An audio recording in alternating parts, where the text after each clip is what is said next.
Fun. Hi everyone, welcome to a regular Board of Selectmen's meeting for Monday, March 20th, 2023.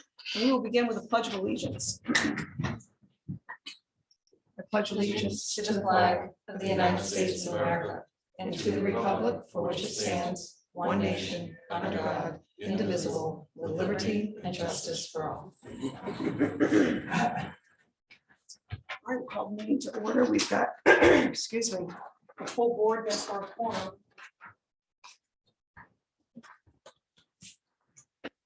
A reminder regarding our conflict of interest disclosure. If at any point during our meeting, a board select person should find that they have a conflict of interest with any item on the agenda, that they disclose that and recuse themselves from a vote.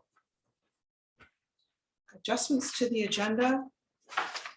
We do have the draft Board of Selectmen intro letter here to review and discuss. And if folks want it attached to chapter 34, we will need a vote, and that will go under new business. Joe, any other adjustments to the agenda? No other adjustments. I do have a draft version of the chapter 38 summary table. Okay. No action required on that. Tonight, Madam Chair, it's just take hold of that. Okay, it's a handout. Thank you.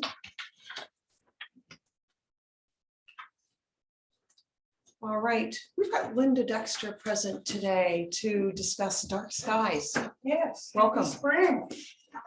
Okay, I'm gonna give you this handout first, before I start talking, just so you have Thank you. reference to what it is I'm speaking about. So I'm pretty sure you're familiar with the application that the Heritage Trust is putting forth to the International Dark Sky Association, getting Rangeley, the town of Rangeley, certified as a dark sky community. Are you familiar with this? Some may, maybe not. Yes, yeah, it was part of our chapter 38 discussion and more. Yeah, good. So anyway, I'm here for two things tonight. One is part of the application process is to get a formal letter of support from the town.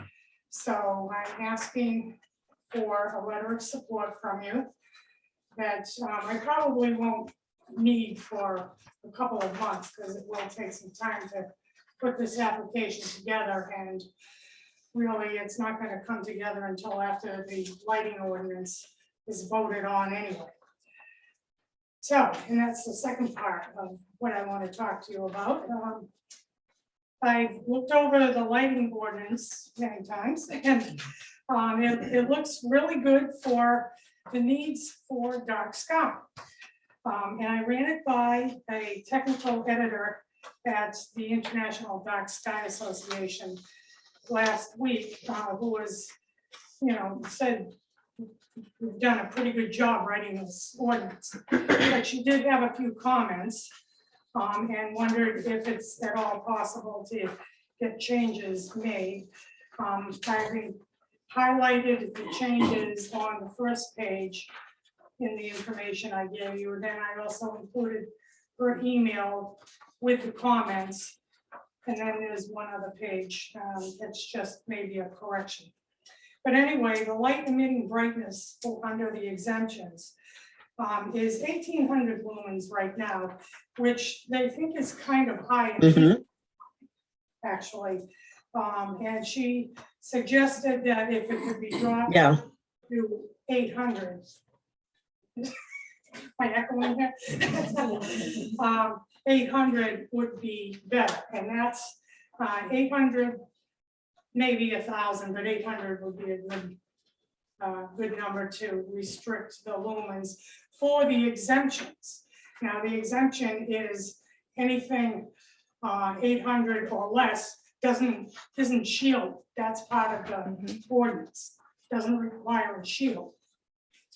The shield is best under any circumstances, but 1800 lumens not shielded is really bright and would be a glare that would cause some issues with dark sky and just plain being able to see in the dark normally. More glare means you see less actually than a duller light, a warmer color light. You get to see more because your eye it sees more than it does if you get hit with a white light. So anyway, that's one change. And then if you flip it over, she suggested just adding freestanding light fixtures and the nearest principal structure to make it a little more clear as to, you know, the language. And then the third one is just, there's an extra 0 on the Kelvin range. There, 27,000, it's 27. So. We do have a chapter 38 public hearing tomorrow. Oh, do Where, we? yeah, Oh, where we're okay. taking all Okay. you know, all this type of information for edits. Okay, good. Yeah, All right. And then in the sign, there's a page I included for the sign. And I'll come tomorrow as well. yeah, And that's just 1600 lumens is a 100-watt bulb, not 18. And with the LED, it's a 14-watt. For the same, for that lumen. So anyway, that's pretty much it. What time is the meeting tomorrow? starts at 6 o'clock. Oh, good. Yeah, so here, Okay. so it, you know, we'll hit the highlights, certainly, you know, if, you know, probably, you know, for the, you know, so everyone can hear, will you be able to come tomorrow to Yes. just, okay, perfect. Just so it can be a part of, you know, the discussion and the Right. record, so folks can go back and, you know, view the meeting and hear the feedback on the dark skies request, because we did have Nancy Pearlson here Yes. during that discussion, and you know, we tried to be as cooperative as possible, so Yeah. it looks like we might have missed a thing or two, Yeah. so Oh, but oh. yeah, I definitely an important component for our area, that's for sure. Yeah, okay, good. I'm glad you think that. And so a letter of support could be had, or do you need to discuss it and vote on it, or? What's the, I mean, this isn't really any new news to us as far as the dark skies are concerned. I almost thought we had agreed to provide a letter of support, but maybe we haven't. Okay, so there hasn't been an action item taken. But we can, does that need to be an agenda adjustment, Joe, maybe on a future We meeting? can put on a future agenda. Linda did supply some samples tonight. To me, so Okay. we can work on a draft and then bring a draft back to the board. for Okay, action. yeah.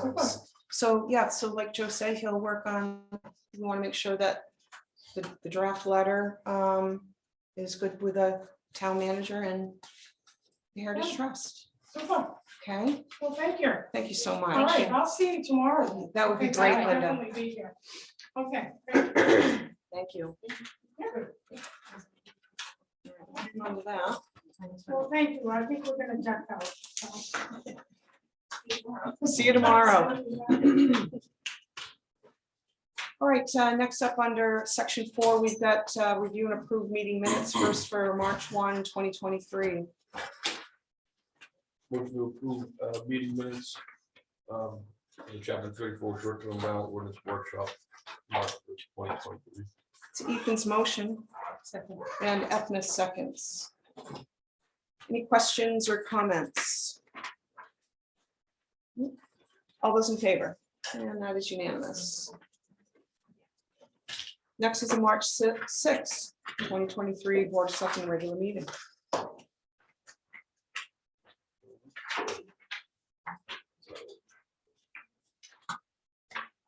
Motion to approve the regular board of selectmen regular meeting on March 6, 2023 with any additions or corrections. Ethan's motion. Ethna's seconds. Any suggested corrections? Yes, Shelley. On the second page, it says under the Rangeley, okay, it's the third paragraph down, Rangeley Health and Wellness. 3:30 to 4. Probably show the columns in there, and Mhm. then on the third page, under correspondence, it says second to notification provided. Is that, I think it's supposed to just be second notification provided. Scratch number 2. All right. With those edits, all those in favor? And that's unanimous. March 15th, 2023 Board of Selectmen, Chapter 34 meeting. Make a motion to approve the minutes for chapter 34 short-term rental ordinance meeting, Board of Selectmen, March 15th, 2023, with any addition or correction. Ethan's motion and Ethna's seconds. Are there any suggested corrections there? Shelley? Under number 2, verbal vote to approve draft chapter 34 and location of March. It should be the 27th, I believe, not the 37th. Yeah.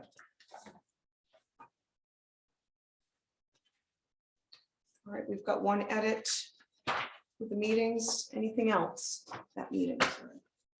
All those in favor? And that's unanimous. Any public present to speak on a non-agenda item?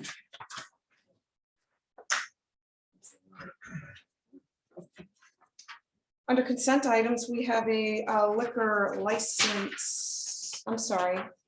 Under boards and committees, we have a planning board. We have planning board regular meeting minutes for February 22nd for information. Now, section 7 consent items. We have got a liquor license renewal request for Mingo Springs Golf Course.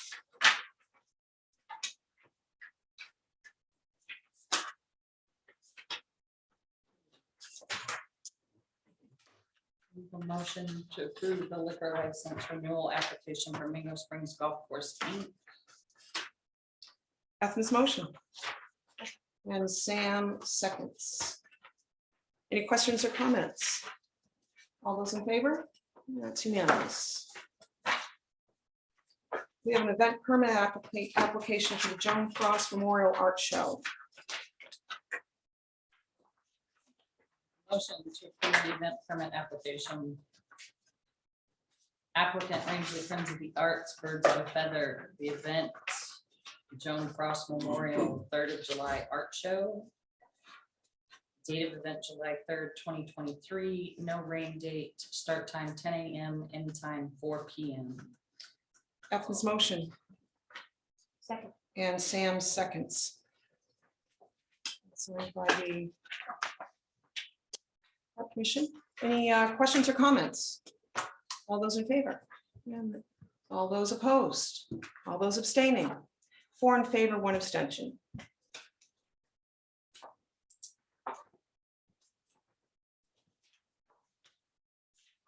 Next up, we have got a staffing recommendation or request for the Deputy Code Enforcement Officer wage adjustment. So Joe, you want to touch on this one? Sure, Madam Chair. So in the packet, behind the memorandum, you'll see a one-page document. It's got a scatter plot on the bottom. These are towns from 500 in population, 2,000 population. So if you kind of look in the center there, this is the average or mean hourly rate for these folks, deputy CEOs or CEOs, is $30 per hour. There are some that are higher, they're kind of outliers, and there's a few that are lower, but if you look at that data, or the plot of that data, that shows us that that's a pretty good place for us to be. That is my suggestion, to increase that. Up to 30. I've done some calculations on the top of the sheet there. That show that there'll be an increase over the year that we're in now, obviously, of 9,348, assuming all the hours are used. This is to keep this position filled, hopefully for some time to come. And it's a market adjustment. And so this wouldn't, going forward, this wouldn't be the starting salary for a deputy code enforcement officer. This is our current deputy code enforcement officer with his, his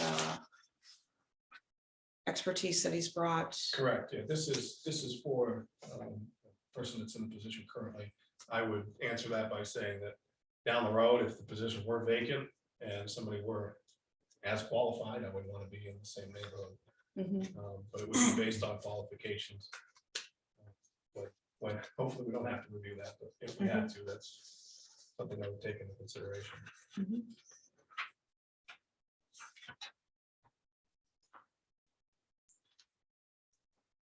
Thank you, Joe. Are there any questions?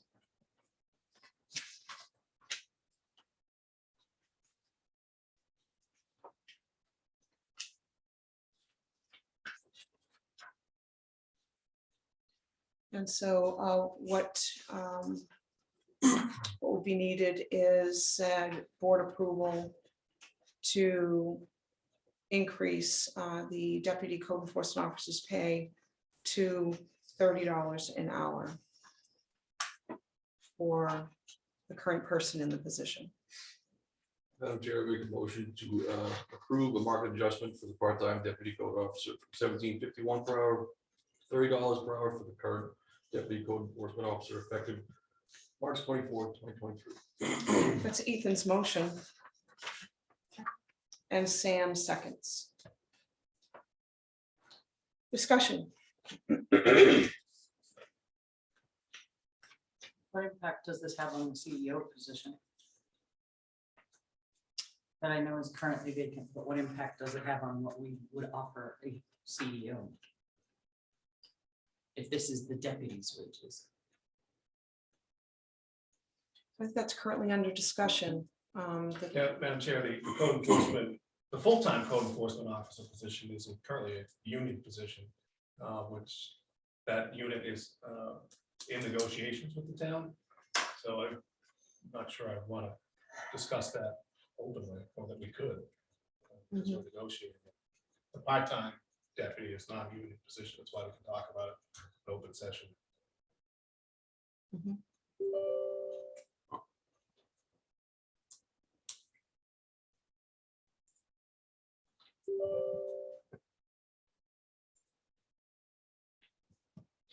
So the, as we've, I guess, Ethna, as we've looked at the code enforcement officer position in the past, we've hired folks with no experience who have, progressed through their certifications and may start off at one salary, but upon being certified, be increased to a higher salary.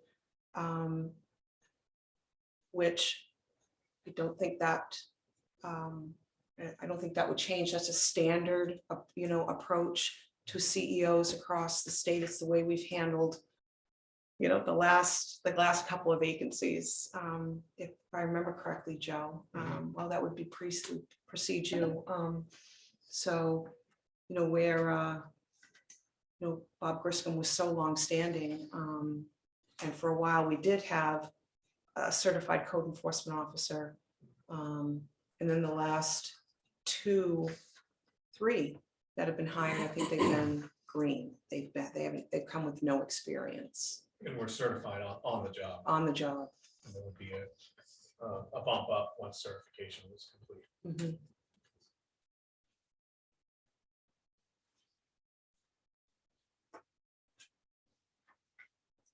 So Sharon? And also because they are part-time, they don't receive the benefits of a full-time person, correct? Part-time employees do qualify for prorated benefits. I think if they average 20 hours in a year. But in this case, the benefits not really being utilized.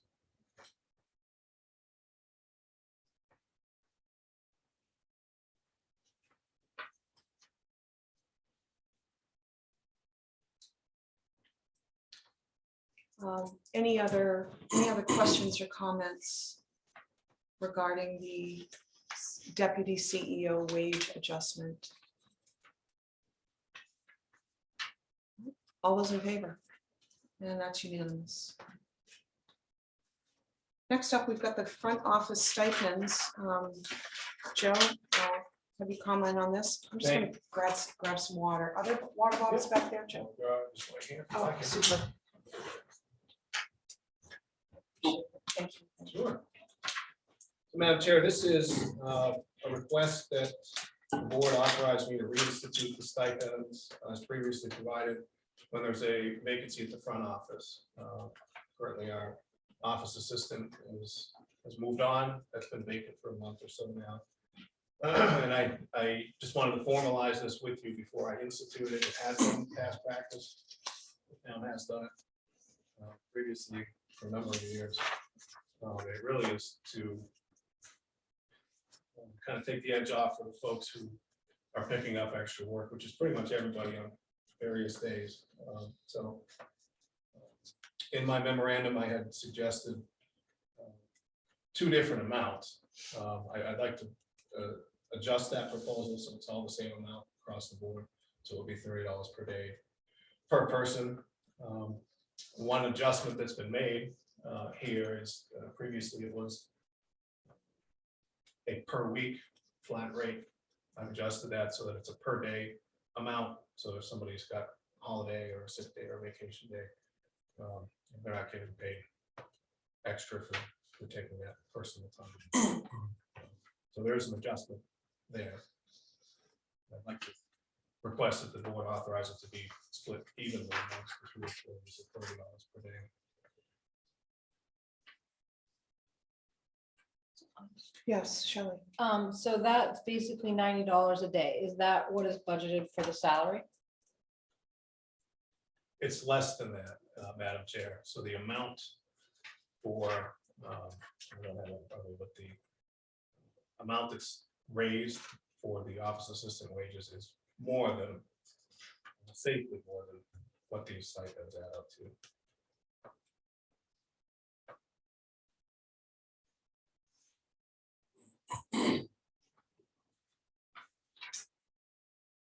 When is the deadline, Joe, for the responses for this office assistant posting? So it's been kind of a shift in the hiring world of putting deadlines on things. We don't typically get a lot of responses with deadlines. We leave them open until filled. Tracy and I are going to job fair tomorrow. We've got a placard all put together. We're going to do that. Our strategy is to take the handful of applications that we have currently, and hopefully we get some more tomorrow, and then evaluate them and determine when we're ready to interview for certain positions. We are actively attempting to recruit to fill this position, all positions. So this is a temporary fix, Madam Chair.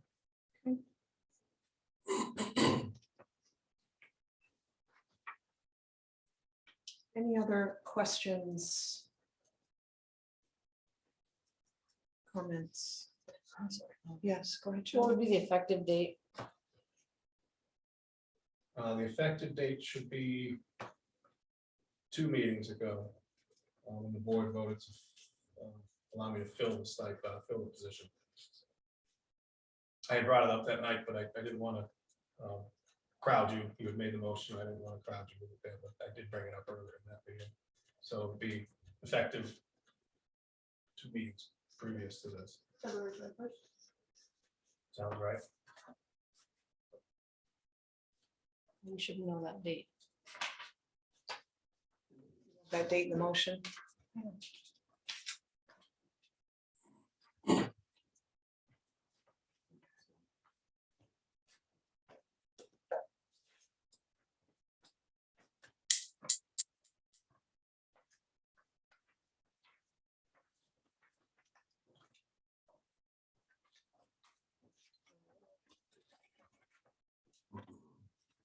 Selectman Lowell wants to incorporate the effective date into the motion.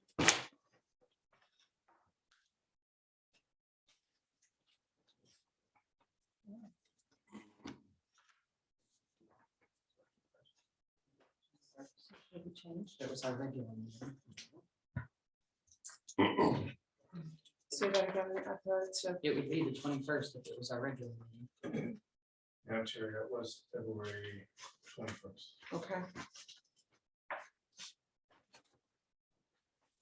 Any other questions or comments? All right, so we're looking for a motion. Madam Chair, I make a motion to authorize the town manager to reinstate stipends previously provided in past periods in the amount of $30 a day for town clerk, $30 a day for assistant town manager, $30 a day for finance director for days worked, effective the retroactive date of February 21st, 2023. Ethan's motion. Second. And Sam seconds. Any other questions or comments? All those in favor? All those opposed? We have 4 in favor, 1 opposed.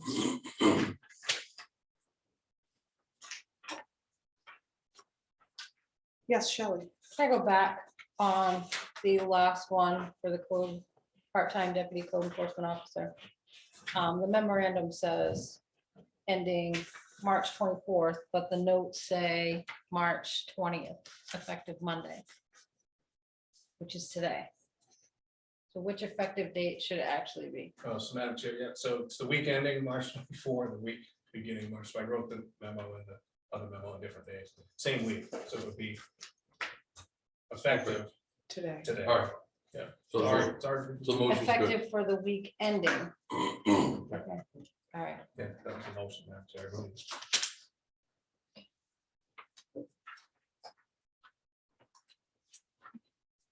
All right, Mingo Springs support. I'm sorry, Mingo Springs project support.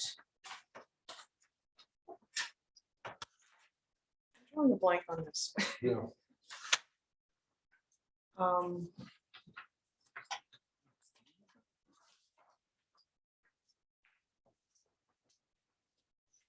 I refresh my memory. I don't know if anyone else, Ethan's shaking his head. Ethna, no recollection. This is a new request. Okay. It came, Okay. well, it came in 16. late. When we get to it, Mm-hmm. comes to us by way of Nancy Carlson, who's working with the Heritage Trust.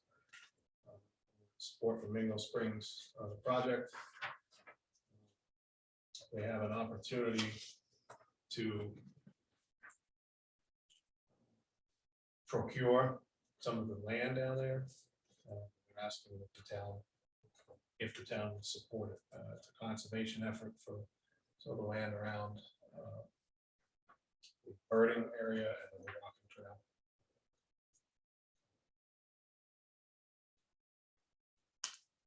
And it's tied into the scenic highways. That's the correlation with That's on 4. Right, by the old, is it on this side? Because there's another bird watching one that's down by Dodge Pond. Then I thought there was one that was up by where the snowmobile trail crosses Route 4 to go to Hunter Cove Camps. this one is Where's this one? adjacent to the golf course, adjacent to Mingo Springs. Okay, So it's compliant with our comp plan. Mhm. They're looking for, like some other folks currently, they're looking for support from the town to provide to their agencies that they're applying for grants with. I think it's a great project. I think that it's in keeping with our comp plan. There's no cost to the town. Mhm. All right, so looking for a motion to authorize the town manager to sign this letter of support for the Mingo Springs project. so moved. It's Shelley's motion and Ethna seconds. Any other questions or comments? All those in favor? Oh, Mark has a Oh. question. Mark? Do you have a map that shows where this land is? I have in the packet, I can see if I can find one, Madam Chair, there may be. Did you get one? Showing where this property is? Madam Chair, I don't recall. Okay. If I have one, I'll share it with the board and the press.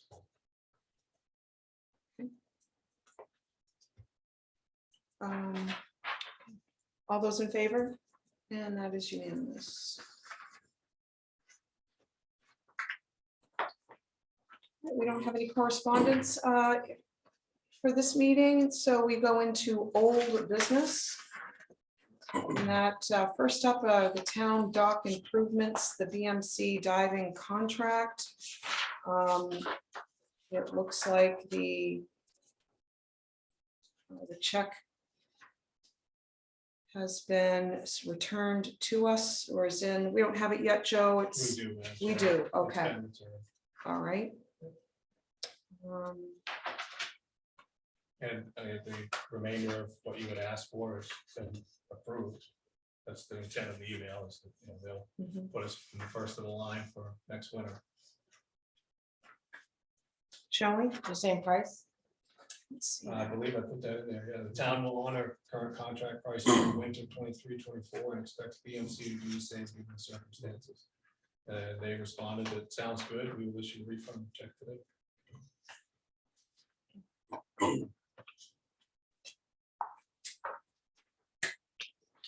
I think that was the unanswered question as to whether there was, we were gonna uphold the contract.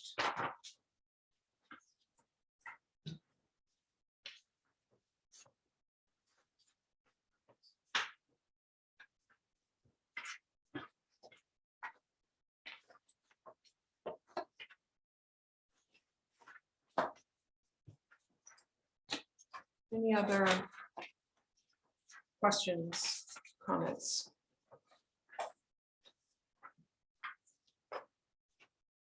Okay. Yeah, So we're not putting it out for bid for others, or if we could get it done sooner, or no? well, we would have to, I think what we were told is that we would have to sever this contract before we could put it out for bid if we wanted to. So what's preventing from another next year, we're in the same boat and they say they can't do it again because of the ice situation and stuff like that? Like what happened? To me, that email doesn't say any consequence for, I don't think they would allow it in their contract. If the board would like, I'm happy to, you know, see if we can maybe get something a little more formal. If that's your preference.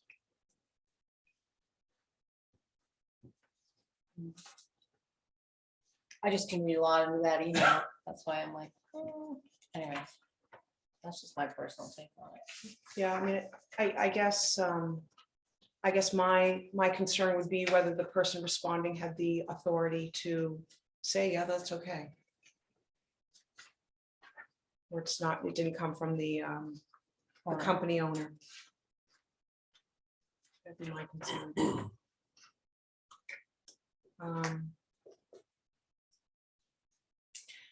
But what you're talking about, Shelley, is two different things. Right. The board either saying you're in breach of contract, it's null and void, after discussing blah, blah, blah, and we put it back out for bid, or we can't have a simultaneous action where we ask them to update their contract with a revised expiration date.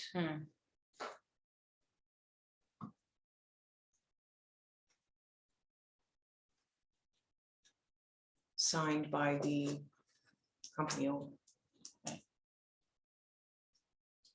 So you're gonna like two commitments that you will do it next year for the same price that you did this year.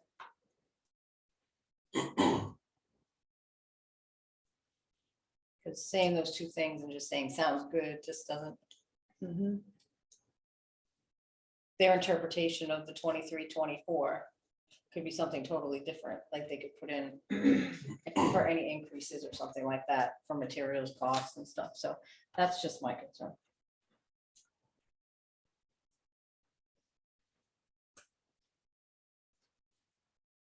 I would echo that. Hmm? I would echo that sentiment, that I'm not sure. Like I said, the respondent's an employee, and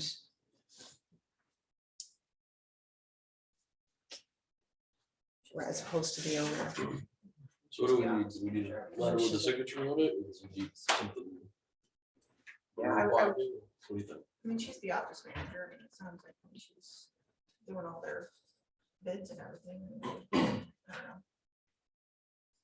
I get what you're saying. but I Yeah. do think. Yeah, that, no. you know, I don't think, I think they're gonna help, be able to hold their feet to the fire on that.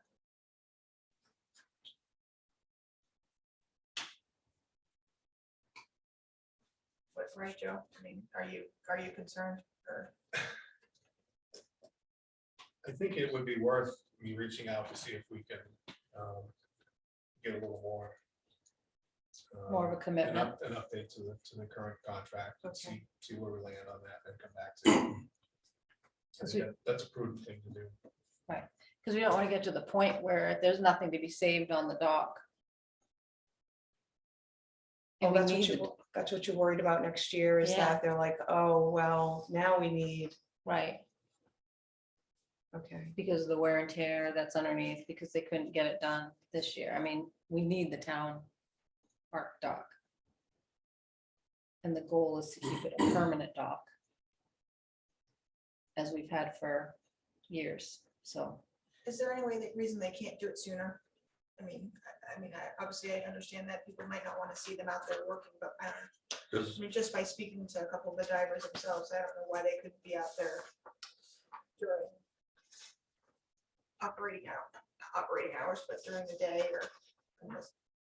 Madam Chair, I think that drastically changes the scope of how they would approach the project.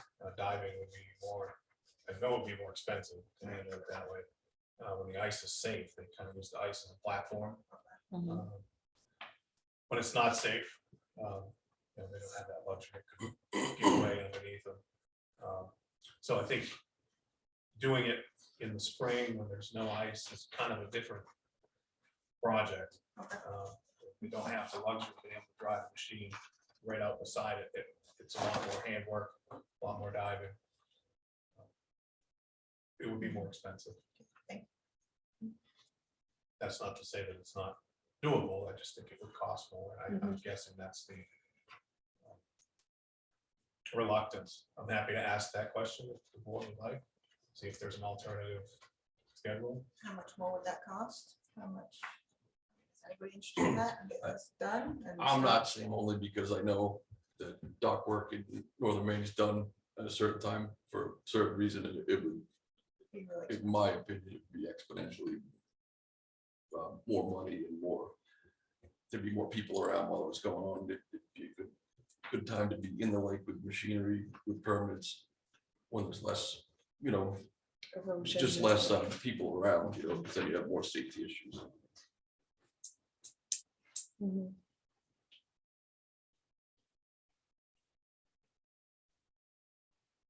All right, so we seem to have a consensus that we would like Joe to get their response a little more firmed up as far as that contract commitment at the agreed upon price. And that, Guarantee of work, that it can be done then.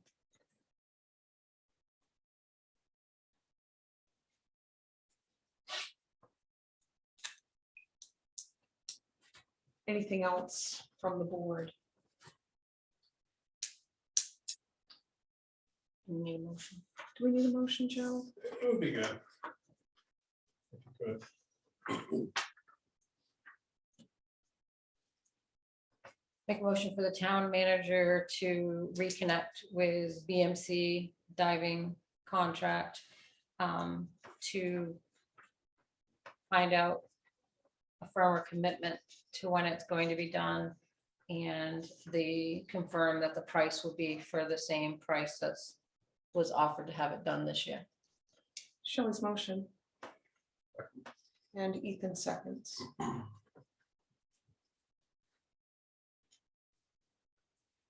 Any other questions or comments? All those in favor? That is unanimous. Moving on to Town Park Playground Equipment Update. Joe, looks like we've got a very colorful handout here. We do, Madam Chair. This is a new item on the board that is on the table. This evening. Color's a little bit lighter because of the photocopier. This is really kind of what it looks like hot off the press. This is a result of my meeting with the Park Commission last Thursday. They like the items that are in your binders, but after we talked and had some time to look at it, one of the members brought up, did her homework, went to the website, picked out number 19 out of the list, and the color palette is similar to this. This is kind of what it looks like. So I've heard individually from, I think, all of the Park Commission members since, and they said, yeah, they like this, but they like it with green fish as opposed to the whatever color that fish is. So brown, light brown. So I wanted to let the board know that there's been some movement in that area of the playground setup. Park Commission really likes that one. We did talk about the other night whether the elected folks think that it would be worthwhile to do a very quick survey of the public to determine whether they wanted a bear versus fish, they wanted green fish versus brown fish, or if you thought that that would be just more time spent. Go to the Park Commission. Yeah, I'm good with that. That's the model I liked in here anyways, it's just a different color. Yeah. So they're Yeah, it's the same exact model that you have in your book. It's just a color palette that the Park Commission liked. They thought it would blend better, and they also, here's the more important thing, they thought it would be cooler to the touch. That's Yeah. right. Because it's lighter. Good Yeah. idea. So I think I shared, Tracy and I shared Eric's email with you. Yeah, there's some information there. There is a price increase coming in May. So one of the other things I want to talk to you about is that Eric is the playground company we've used since I've been hanging around Rangeley. I look at it as a sole source provider. I don't know anybody else in Maine who sells that product. So before I get too far down that path, I just want to make sure we're on the same sheet of music there.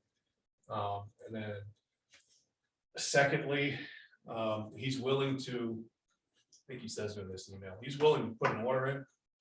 There's no cost, there's no obligation to us. If he puts it in, he gets in the queue for shipping. So I want to talk about that. The shipping won't occur until end of October, probably early November at this point. That's actually a good time to put in a playground. That's when we put in the plastic playground when I first came here. I think it was the end of October. So, and much like Selectman Schaefer said, you don't have big crowds or anything like that, then the time is good for working. So I think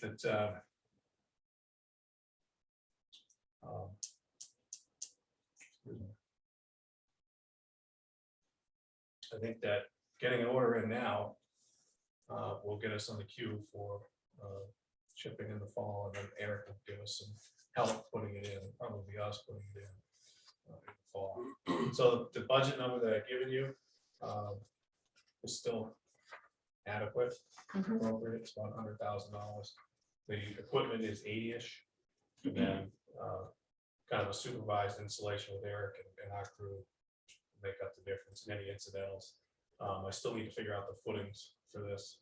I'm not sure if they're called for concrete or if there's a specialized techno pipe or something like that that can screw in.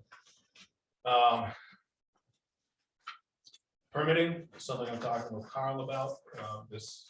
We want to make sure that we follow chapter 38. This would require a permit by rule. I did one when we put in the swing sets and those other things in the town park. So permitting is something that we're working on to make sure that the placement of it is in compliance. So I think the question tonight, with all that in mind, is that we are able to put a hold on this. And if you vote, say we want this model, we want Eric to order it for us. It does give you a little bit of time to change your mind and say, oh, wait, it's not the right time. He can cancel that order. So,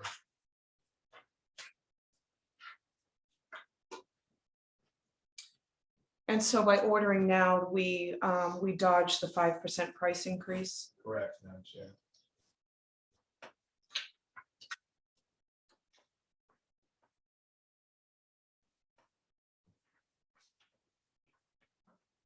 And we did previously identify this company as a sole source because of the way the equipment is anchored. It doesn't require numerous posts around the, around the edging of each, station. It's one center post, which is safer. And holds up better in the long run, as opposed to one post heaving and throwing the whole structure off. So the color, Madam Chair, seems to be the thing that he needs to know the most. Up front. In the email, he references the fact that that's the most difficult thing to change before once the order's been put in. So, again, there's no commitment at this point in time for money or anything like that. If he puts it in, it gets us in the queue for shipping. Mhm. And then, down the road a few weeks, we can put the deal together. You can wait till you've wrapped up the budget, for instance. That way you're confident that you've got that 100,000 earmark. Mhm. Yeah, because we don't have it yet. Well, the request was to have it out of the general reserve, but the budget may Mhm.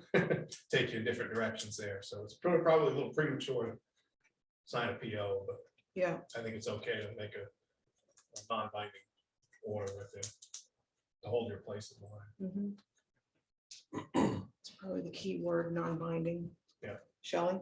So what's the service on those? Do you have to like shrink wrap those and stuff like that for the winter time? No. Just leave them there. Leave them right wide open, the one in Quasic is similar to this. Yeah, it's the same company. It's held up really well. Yeah. It's got a very durable coating on it. It does require regular inspections.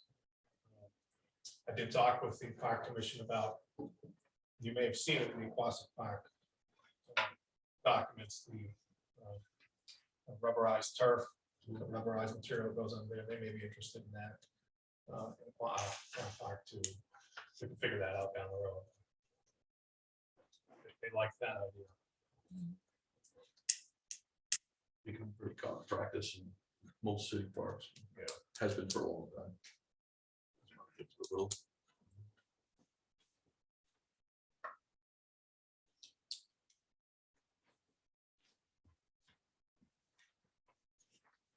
Again, Madam Chair, the request from the park commission is this item with the green fish.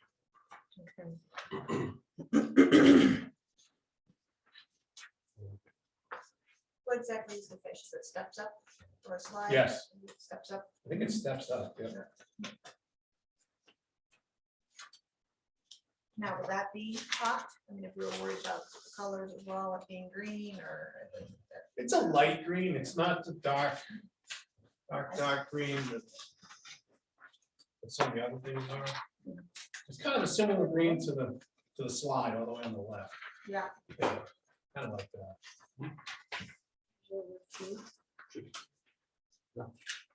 Supposed to be a green roof, right? I'm looking at yours. Yours is Yeah, different. so Ours like is blue. the photo machine did that to us. Oh, okay. It's supposed to be kind of a normal green. Fairly unmatched.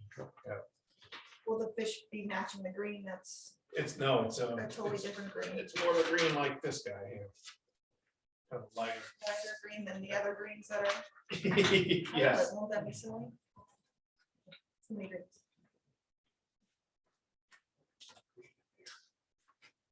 Beige, I like how it is. Sure.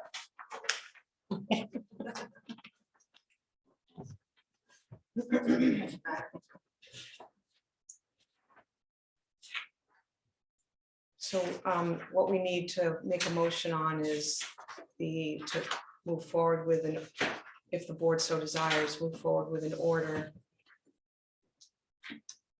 exactly. You see that? Yeah, you have Yeah. one of those in ours. Thank you. Kind of like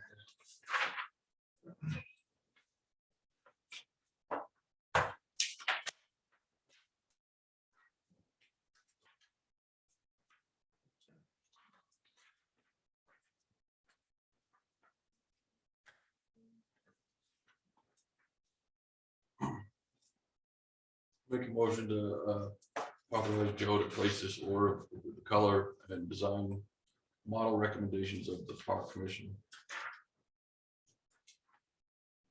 Ethan's motion. And Ethna seconds. Any other discussion or questions? All those in favor? And that is unanimous. We've got the town harassment policy in our binders for the second reading.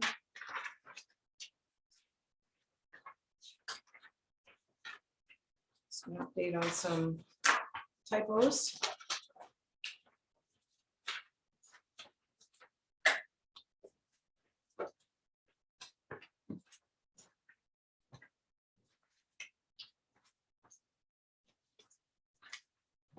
Questions or comments with the harassment policy?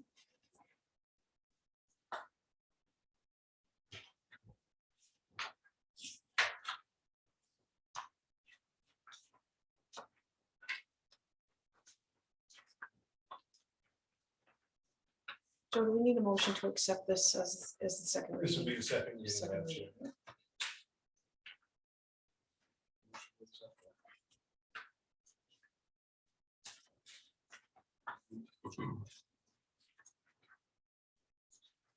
Take a motion to accept the second reading for the town of Rangeley anti-discrimination, harassment, sexual harassment, and retaliation policy.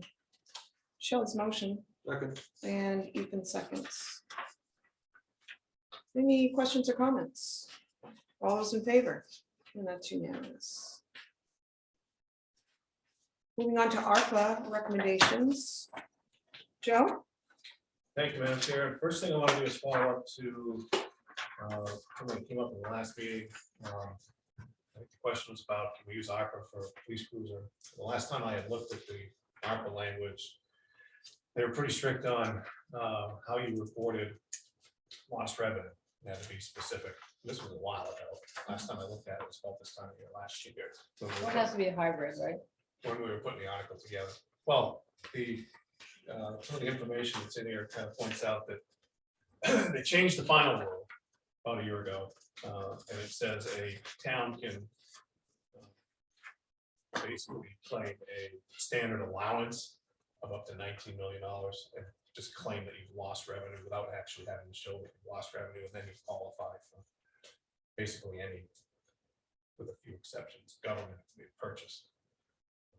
So if I had that with me, I could have said at the last meeting, sure, you can buy a cruiser with this, but you still have a whole host of other things that we could use the money for.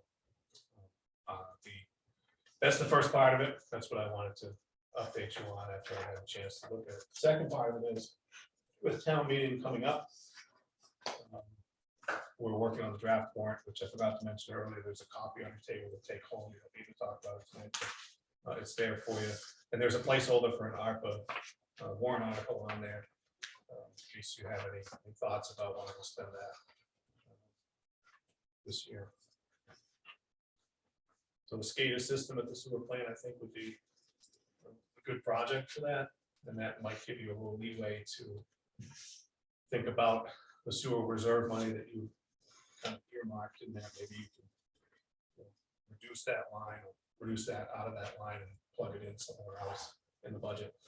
Just a thought I've had. I'm not saying you have to do that. And then if there are any public suggestions for ARPA use, they can email me and I'll bring it to the board.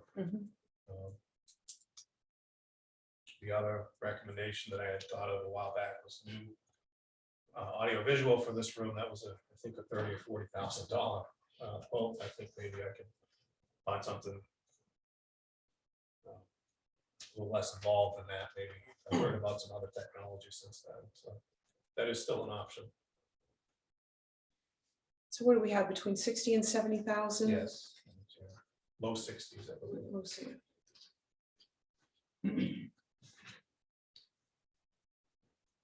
So this is on the agenda for, a follow-up. And does the board have a thought on how you'd like to proceed with spending the rest of the ARPA funds? What do we have till 2024, Joe? Yes.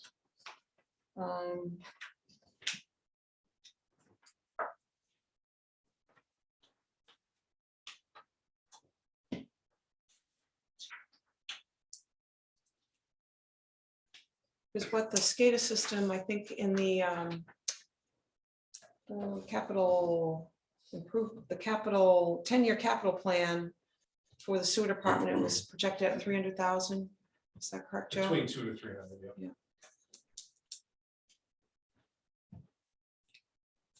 And didn't we increase that by like 100,000? So in the sewer reserve, what the board has plugged into the budget was it's a couple of payments that are they're gonna be completed. One is now and one is, I think, in October of next year, so that you will have roughly $100,000 that you don't need to raise to make those bond payments. And the suggestion, which you did, was you plug that $100,000 into the reserve as opposed to not raising it. You're supposed to decide to not raise that money. So that was plugged in the reserve. What I'm kind of throwing around is that you could redeploy that 60,000 out of that somewhere else. Mhm. And use the 60,000 from ARPA towards this movement. But it would need to go on the town warrant for vote, disclose, this is it, this is it for Right. ARPA funds. And they would need to vote to approve that. This has to be spent in certain ways. So, yeah, Sharon. I also can't remember, did we have a balance of what is or shouldn't be in a total that should be in the chick funds?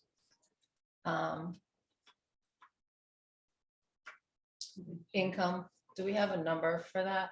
Because we were gonna move the interest. Because the interest never got moved, from what I understand, from the airport to, Correct. I don't remember off the top of my head. I have to look into that. okay, Yeah, we had originally just moved we've moved the figure, but it didn't include the interest. right. So it had to be a separate motion. And didn't we leave some money behind in the airport reserve? Yes, there is money in the airport reserve for airport items. Mhm. That's needed. Is that for airport projects that's coming up? So we took the money from Chick Hill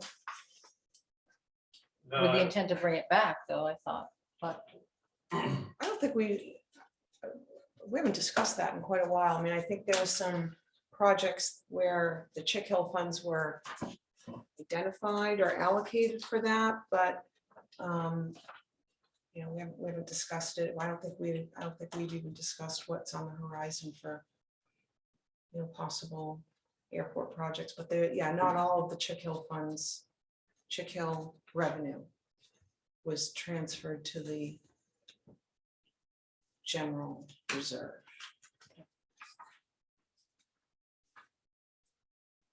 I'm just thinking, because we've got that aquatic project coming in. Mhm.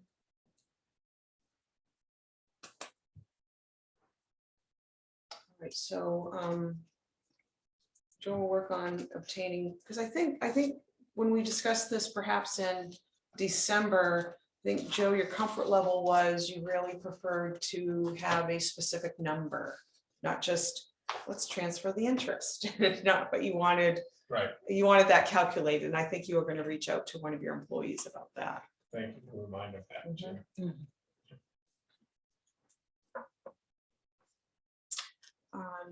So at this point, there's there's no action taken unless, yeah, for this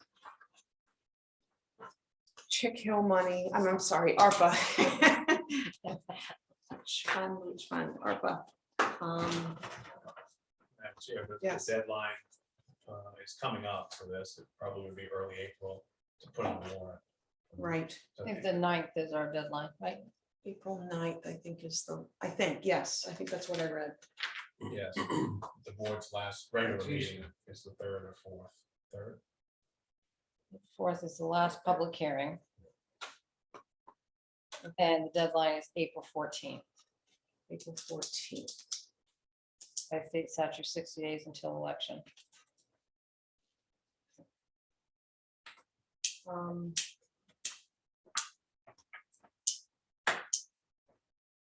All right, so be thinking, we've got this brought forth for our attention now, and we'll be having our budget hearing this Thursday. And then we've got time to make final adjustments on the warrant.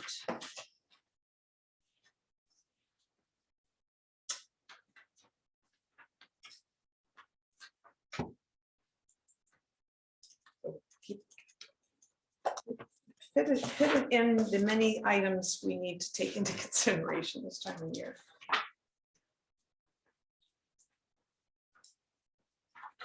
Are there any questions, any other follow-up, questions regarding the ARPA, the remaining ARPA funds and recommendations on how to spend? Certainly, if any board member has a suggestion, we've got some guidelines here on what they can be spent on. All right, moving on to new business. And we've got the solar moratorium. Commercial solar arrays. And Joe, I had to really do some digging to find out where this came from, because we haven't discussed it in a long time, from what I could tell.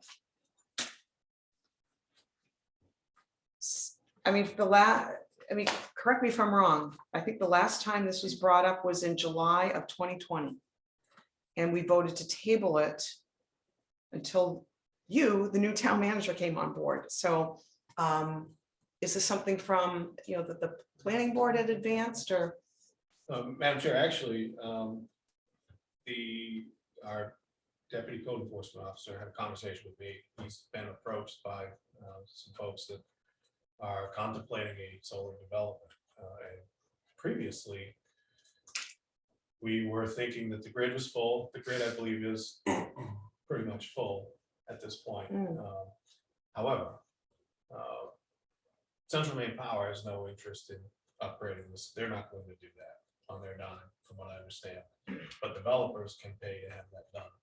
I'm not saying that that's being proposed, but it's been discussed with our CEO, deputy CEO. His advice was to, and I've talked about this with Kristen too, their advice was to, since there are active questions about it, the board should consider putting this in place. It would be a town meeting warrant article. It's a 6-month stay, if you will, on any development. That would give the town time to kind of pick up the alternative energy ordinance. I think there were a confluence of things that happened. We had chapter 38 ongoing, chapter 34 happening, and also the kind of social context that the grid was full and that the pressure is off. And it may still be off, but I think it's worth completing the ordinance and having kind of a safe space to do that in, or a space where we've got time to do it, and then the pressure is kind of off the folks working on it. So that's my recommendation, and that's how I came to that conclusion, to make that recommendation to you. Shall we? So we'd have to have a special town meeting in 6 months. No, No, okay. the selectmen can extend a moratorium one time without town meeting. However, the first initial one has to go to town. meeting. Correct. And there's a strong chance that in 6 months, there'll be a draft ordinance ready and you can Mhm. vote to have a special town meeting in November, Right. if you were inclined to do so. Mhm. And again, the deadline for this is, well, it would be an ordinance, so we have to have a public hearing prior to it being on the ballot, Mhm. if you're inclined to do it. Which sounds like based on the CEO, the deputy CEO's recommendation, that would be a good idea. But yeah, we haven't, I said, I had to do some digging. July 6, 2020, I think was the last time it was in front of the select board. So has Kristen reviewed and the town attorney reviewed this? She said that this version would be fine to share with you for these purposes, and she and I talked about it on the phone. And we would, we wouldn't leave the date blank. It would be July 1, 2023. Is that her thought or Yeah, right. It would take effect. immediately after town meeting or? We could plug that in. Good question. There's like 4 spots on page 2. Yeah.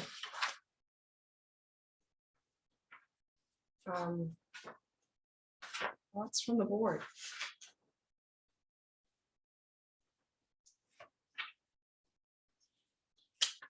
It was recommended off first, 2023.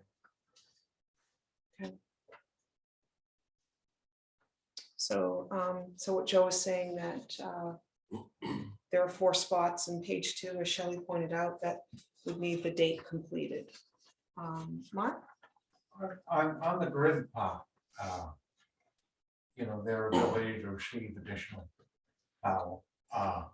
So have you or the deputy code enforcement officer been in conversation with CMP to find out what's left available there and what would be needed to add that, increase that? So Central Maine Power is not going to upgrade their system at their own cost at this point in time. They don't have the need of demand for it. But they are open in areas of the state to contractors paying for those upgrades to CMP's physical plant to accommodate solar power projects, and wind power projects. So, no, I don't have any specifics about what this person is proposing or what CMP is. I don't have that, but conceptually, to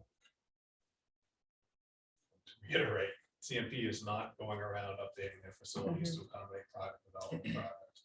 But if private developers want to finance it, CMP in a lot of cases is saying, sure. So is that a practical thing that could take place? Somebody could put in a solar array that would warrant them rebuilding CMP's substation? They've gone as far as to have a chat with our CEO. Ethna? So just want to clarify, I suspect that the CEO then is worried about the overburdening of public facilities for the purpose of this moratorium, right?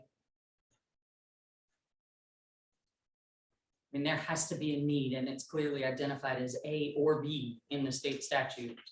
So I'm leaning towards his concern is the overburdening of public facilities and not a public safety issue. Correct. That's correct. Yeah.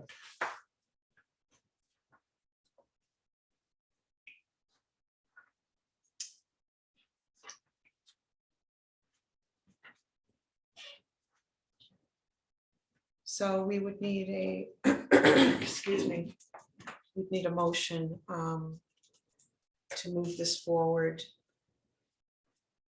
to the warrant and schedule a public hearing.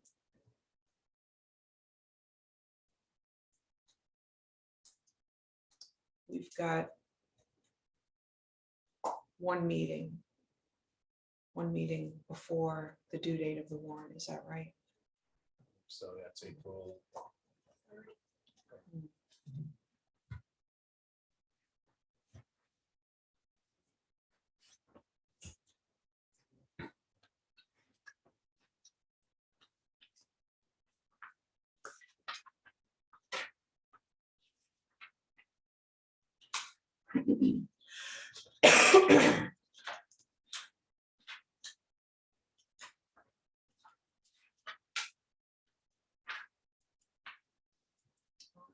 If no one wishes to take action, we'll move on. Yes, So that means that we would have to have the public hearing before the first warrant public hearing. 'Cause that's on Thursday. It's like we're running out of time. I mean, if you're going to present it on the warrant, shouldn't we have it for the public hearing for the warrant? You can do it out of sequence. I mean, technically, I wouldn't want to do it that way, but we're doing it with short-term rental ordinance. That's happening after Thursday. mhm. You could do it prior to your April 3rd meeting. If you wanted to.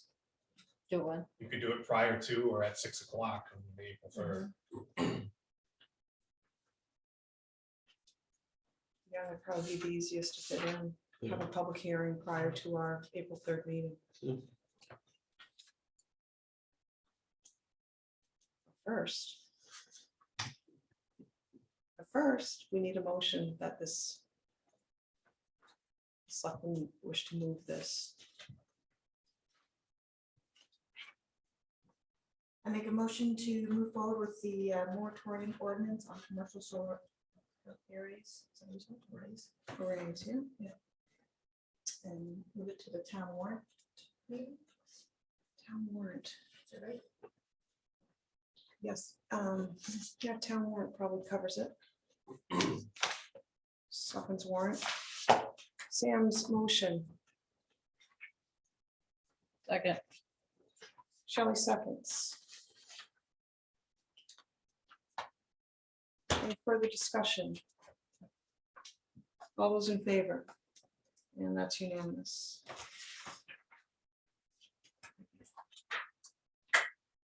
Next up, electronic signs for Rangeley and Aquasic. This was, there's nothing in our packets. It was just something discussed as a way to help. Well, for instance, you know, if you pass by the town of Belgrade, they've got a black sign with red lettering. Other signs are a little more, just to help inform the public of committee and board meetings. Absentee ballots are now available. Just everything we've received complaints about in the past that they didn't know in a timely manner, because not everyone goes on Facebook or not everyone comes into the town office to look at the bulletin board, but just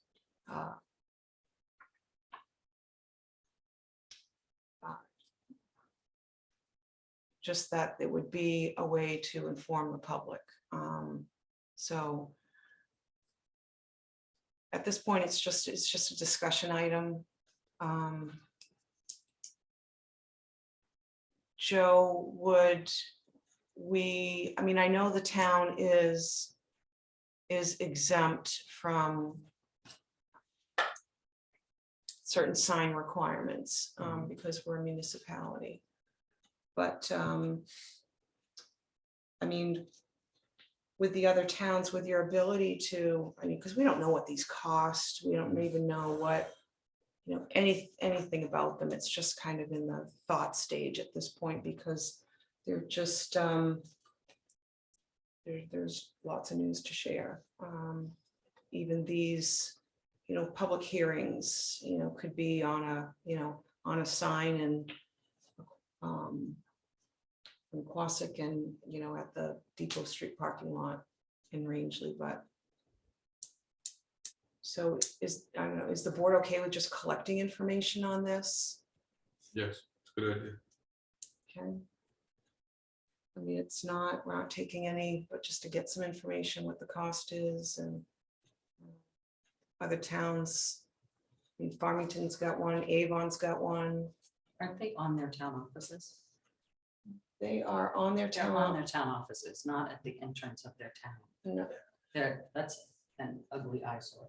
it's, On the town It's- office is one thing, but at our town entrances, I I'm think- not a fan. yeah, I think that would be the point though, because our town office isn't on a major way. I still think it's a good idea to get the prices on the sides, where we may or may not put them, we can talk about after. What if you had signs out like that at the corner of like, on the streets, at least that they could see that there was things going on to remind them, I mean, but that are removable, like how that does, you know?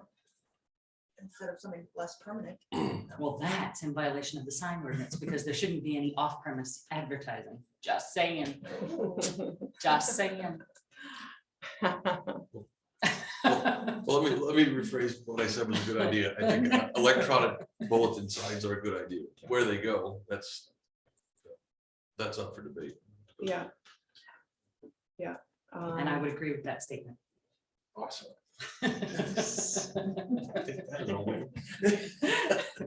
Any other comments from the board before I go to Stephanie? Okay, Stephanie. I understand the purposing of these. I think that we're in the western mountains of Maine and electronic signs are a little over the top. The idea of gathering some pricing and seeing if there was anything green available out there, maybe something that was solar powered and not running on electricity, would be of interest in your fact gathering. I do agree with Ethna in that they don't need to be at the entrances of our town. And perhaps a movable device would be a little more appealing. Our current movable device is very don't know. large and very, Yeah. gets a lot of complaints. Yeah, And I guess that's where I'm coming from is, the town has this big highway sign they put out, vote today, and that we get complaints about that because of the size, because it's ugly. they're ugly. Yeah, so that, that's just, so the feedback is, or my thoughts were kind of geared towards not needing or not having to use that, but thank you, Stephanie. Shelley? I just know that we just put in our new branch in Farmington and the sign is nice. It doesn't like flash things. It's just a casual, it almost looks like it's so particular that it almost looks like a TV screen. And then it doesn't just flash. It like takes a delay in time. And having one parked at the Depot Street parking, that's nice. You know what I mean? Like a nice sign. And then maybe in towards Aquasic where we have the meeting of 17. I'm just. Yeah, no, all good feedback. So maybe some information gathering. It's, nothing urgent, but we just got, in an effort to spread the word about voting or whatnot, those large highway signs have been just gotten a lot of negative feedback Just about one those. final comment is that everybody goes to the post office. So maybe we could jazz up what's at the post office. I don't think we have a choice. I think they've got their bulletin board there. Yeah, but maybe it has a light on it or something that makes it even readable in the evening. Everybody goes to the post. Yeah, not our property. Great idea, not our property. Okay, so that was just it for for that discussion point. Based on public feedback from what we currently use. Joe, Aquasic Park Capital Improvement Plan. Thank you, Madam Chair. This is a draft. One of the things that Jeff Preble had asked was that if we had any feedback prior to it becoming a final document, we'd like to have that. So I wanted to bring it to you. Have you have a chance to look at it? This is a result of the Quasit Park study that you authorized some number of months ago. It's different than the transportation study that's happening in other areas of Quasit. So they covered the gamut, really. They, at the beginning of this, they put out a survey, very basic, 3 or 4 or 5 question survey, got a lot of feedback, 130 responses. So you'll see that throughout the items listed here.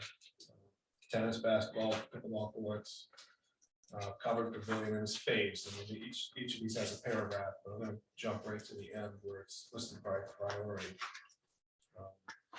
So the capital item, the one that really brought this to the table was the tennis courts and the mainly the tennis courts. So there are 2 priorities there spread out over a number of years. Priority 1 is repair of tennis and basketball courts. The timeline for implementation in this draft is 24, so it wouldn't be this summer, it would be 24 next year. Primarily because you can see the estimated project cost of the court repair or court replacements and fencing improvements is just under $400,000. It's 376 or something like that. So, you know, that's a pretty big expense. We weren't really ready for that. And then the other priority 1 item is under drain additions over on the fence side towards Mike Cruz's place there. That's a 2025 timeline implementation. And then 26, 27, 28 are spread out with Franklin Street parking, playground equipment, benches and closure of the sidewalk, and then covered pavilions at the end with some shade trees. Mainly because you don't want to do those more delicate things where you've got heavy construction going on other parts of the park. So, you know, I'm estimating to get the first phase of this done, it's going to be just under 400,000. I think I put in my notes that a couple of things we could do. One is designate an aquatic park reserve. We have a town park reserve now, but I think it would make sense to have an aquatic park reserve. We're probably not going to get to put a ton of money into that right now, but we should have it for future use so that when we have projects that come up down the road, it'd be good to have that.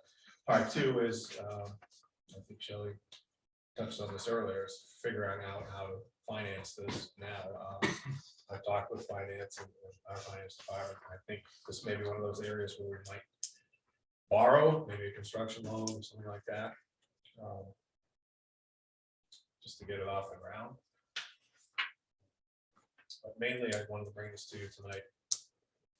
To see if you had any things you'd like to adjust in the draft. You know, do you want to take some things out? Do you want to take out the covered table? Do you want to adjust those things or any wording? And then B, to kind of put a little icebreaker in there about getting some funding put aside or a financing plan. So how do you want to approach the construction? I guess is the question. We don't need to answer that tonight, but we need to be thinking about it for next year. Shelley? When's the park loan done? It was a 20-year bond, so 36, 37. Yeah, 36-ish, I think.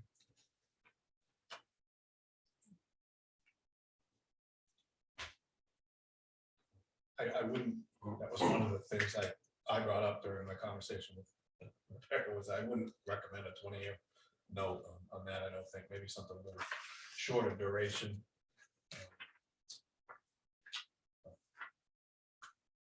Yeah, but we also have to think of the taxpayers too. Yeah. Right.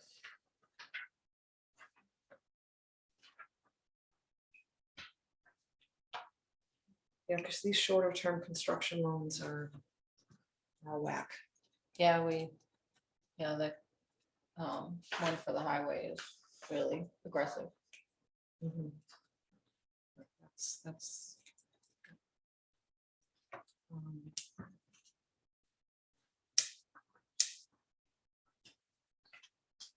So Joe, this is just information at this point. Correct, Madam Chair. And if the board has any suggested edits, it could be an action item to, have me share those edits with Jeff. And if you don't have edits, we'll call this the final product and take the word draft on it. If you do, I'm happy to share those with Jeff.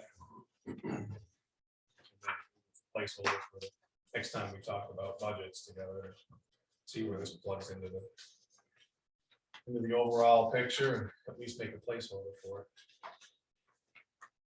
financially, and we'll continue to think about how to do that. How to fund it. Shelley? So talk to me about the rubber tile. So that's what I mentioned earlier. Yeah. Is an alternative to chips. What's it do with geese poop? Is it weathered up to it? I That's a lot of acid and, don't know the answer to that question. okay, I'm just saying, throwing it out there. Good question. And Stephanie?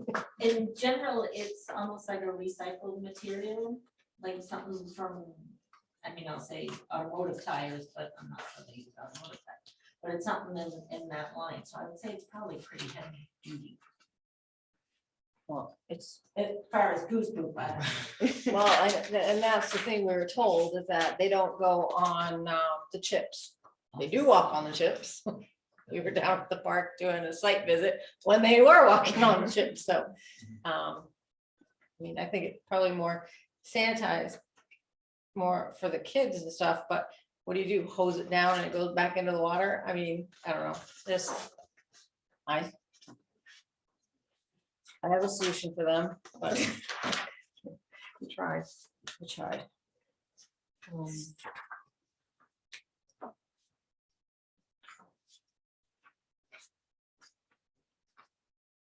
Yeah, I mean, I don't know, this might be an aggressive timeline, for 2028, for 2027, just.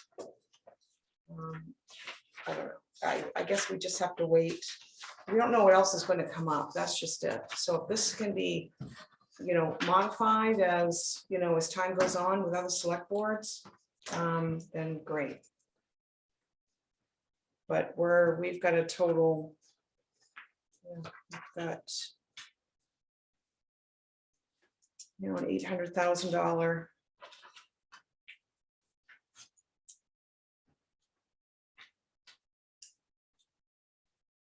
implementation plan. I think the board, could be. There's flexibility in that, Madam Chair, to push the later items out. I think the critical items are the first two: repair the courts and the associated fencing. The other ones could, be moved out a couple of years if need be. I think the 400,000 is what I'm focusing on right now. This is what needs to be done kind of right away, the next year or two. And the other ones can wait depending on where the town is financially, what other projects are going on. Yes, Same person. Samantha. How old are those courts?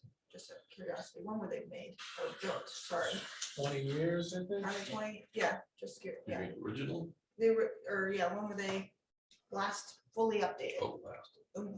Like,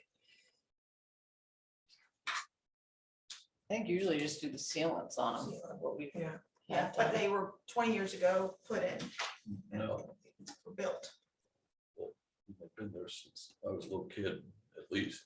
Or- Really? Probably been there since I Oh, was yeah. a kid. Oh, wow. I think they've been resurfaced since then. Yeah, I think, yeah, they've done improvement. There were projects. basketball hoops there in the early 80s. Yep. Yeah. there you go. Yeah, And then they just keep sealing it and covering it up or. Typically. Yeah, that's been that's the upgrade, or I'm sorry, the maintenance that it takes or has been over the past however so long. Sporadically, Madam Chair, the other item, glad that you brought that up, because the other item that's put into this document is, the suggested or required maintenance items. So, you've got your capital purchases, and then you have your operating expenses. Custom wash, truck, those things that need to happen annually to keep up with something like that. And just to be clear, what's happened down there is not lack of keeping up with it. The stones that are in the base of this thing, coming up through. Yeah, yeah, they're, it's Yeah, unsafe. it's a frost action, Mhm. push them up through, and they're, in a nutshell, their solution is get that out of there, put in fine graded, well draining material at the top of that, but Mhm. it's not quite so apt to have that Yeah. action. We get asked every year, when are we gonna fix that at Classic Park? So Well, now, I think we're a little shocked with the price. I think but- so, but it's realistic, and now we have, you have a plan, you know, so, Yeah. we have a written plan, here's what it's gonna cost, and here's how we're gonna tackle it, here's how we're thinking about tackling it, Mm. you know. All right. Having an answer is better than not having one. Absolutely. Yes, Shelley. Can we use TIF funds to make a payment? Just I kidding. don't believe so, I looked into that, Madam Chair, I don't think it qualifies. But you could use the TIF funds for the, one of the items. Probably it's like the sidewalk or something. Possibly, yeah, if it were connected to That's- the street, yeah. That's 5 years down the road. That's what. But what we can do- 50,000, But if they were- 50,000, 50,000 Yeah. in 5 years. Yeah. Just throwing it out there. Yeah, if the town doesn't use it for something else. Hmm? If the town doesn't use it for something else. Right. Any other questions for, or comments for Joe before we move on? Yes. So Joan. if we consider our parks all as one, so you have the Haley Pond Park, we're not gonna create reserves for each park, are we? Wouldn't we just keep this one reserve for all costs for the parks? That's up to the board. I have bumped into some confusion about, the town park, it's titled the Town Park Reserve, and when you have multiple large projects kind of happening at once, which we do, now we have the dock, and, this thing with Quasit, which is coming out of the reserve, but it can be, unless it's carefully, marked out, could be confusing down the road. So maybe change the title to Parks Reserve or something like that. What with the park commission? Would there be some confusion as to what is theirs? That's could be earmarked for them. But isn't the park commission for the parks of Rangeley? I thought they I- were mentioning I something. think on it's the the other will. I think it's the will that They were requires. originally created for just the town park Yeah. by the will, Right. but it would make sense to. I mean, we don't need to reinvent the wheel No, by park, I mean, one. Right, so it would make sense to have a conversation of how we. I mean, park permits for Haley Pond Park go through the park commission, yeah. park permits for the aquatic park go through the park commission. I mean, so it's essentially, we just need to, it sounds like we just need to clear up mhm. language and. Rather than saving money for one project for the capital improvement plan, it's just for all that's budgeted for. And then you can earmark So one spreadsheet, Rangeley, Aquasic, Haley Pond. Haley Haley Pond. Pond.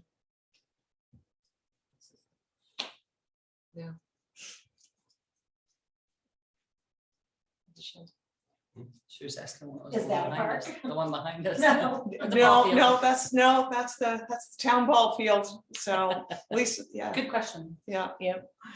All right, so no action to be taken at this point in time on the Aquasic Park Capital Improvement Plan, correct, Joe? Okay. But fund money discussions in the future as we gear towards taking action.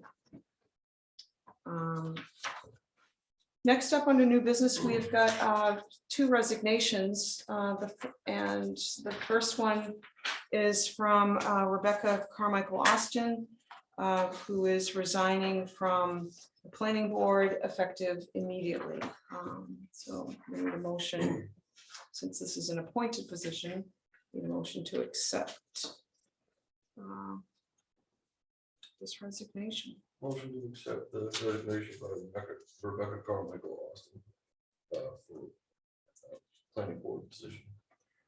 Ethan's motion. And Ethna seconds. Any questions or comments? Yes, Shelley. So how does it work if someone, because don't they have two alternates?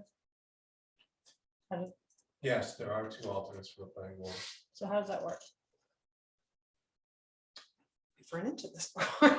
How does, Madam Chair, how does what work? Which alternate you choose, I think is. what- Right. How are they notified if there's a vacancy or? Good question. That would be the responsibility of the vice chair, whoever's remaining would sort through that. Okay. I don't recall if we have planning board bylaws or planning board ordinance. Typically, you would look to the planning board bylaws or planning board ordinance. That would answer that question. And if that's not available, we look to MMA. Figure that out.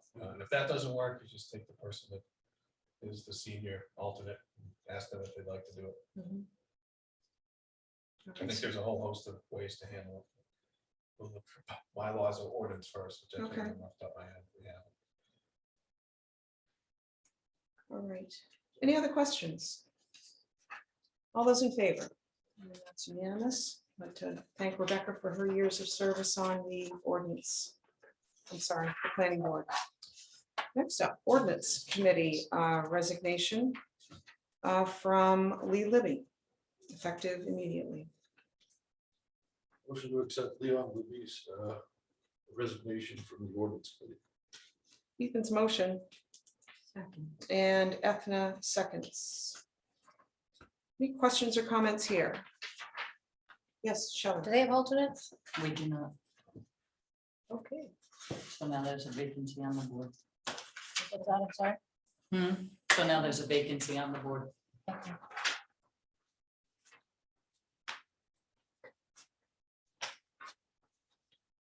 All those in favor? And that's unanimous, and big thank you to Lee for his time he devoted to the ordinance committee. We had one additional item under new business, and that was the cover letter for the chapter 34 ordinance. And so kindly suggest any edits.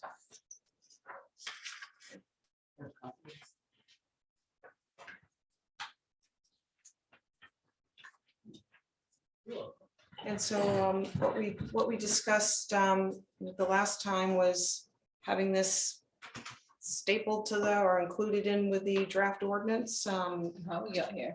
Yeah, how we got here, it answers some questions that have been floating around. And so just a couple of typos, Joe, that, and I can pass you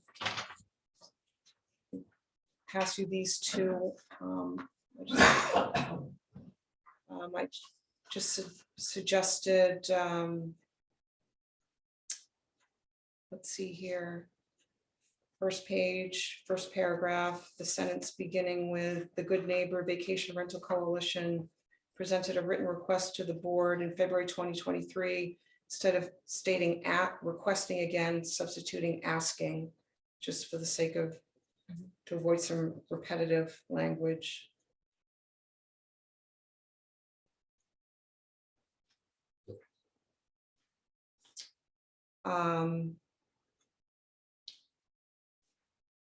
And just before that, that sentence, the selectmen, the essence selectmen should be capitalized.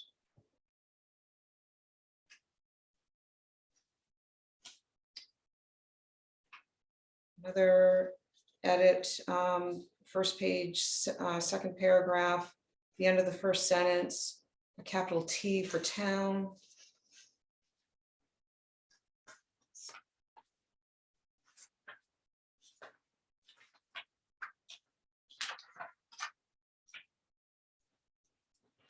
And the last of the submitted revisions so far. Second page.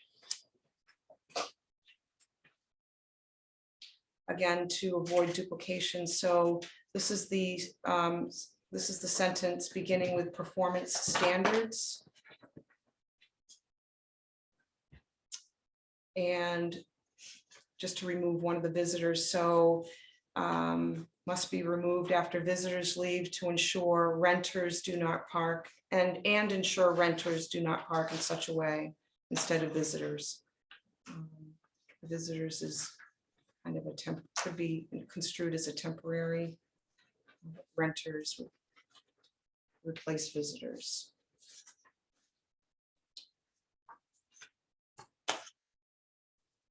Any other thoughts? Suggested edits?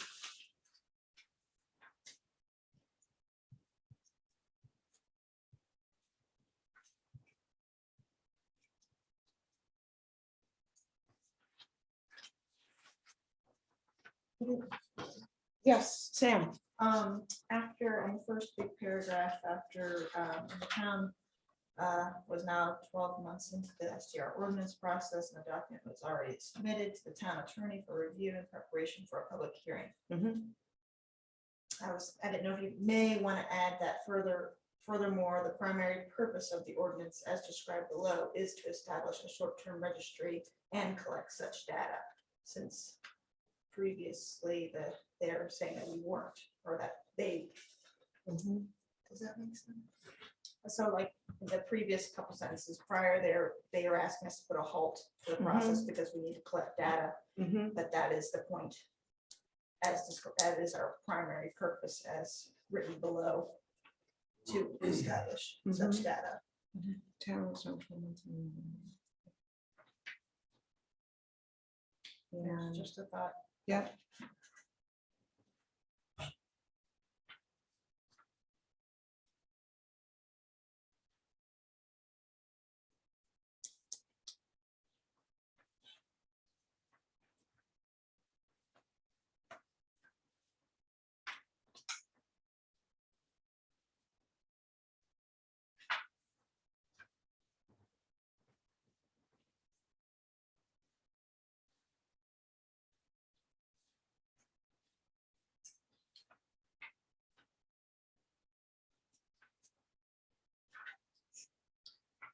I think the flow of that, those two sentences has to do with, why, why why we didn't stop the process 12 months in based on, a request. It was, yeah, I get what you're saying, Sam. The short, the primary purpose of this ordinance is below to establish a short-term rental registry. But which is already said. So, Yeah. I mean,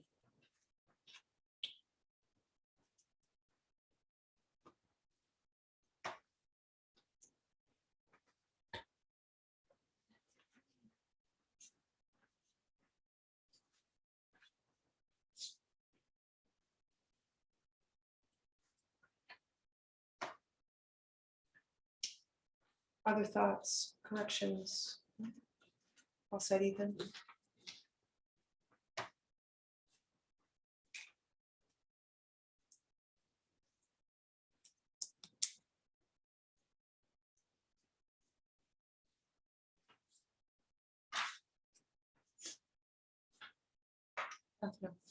Suggested edits.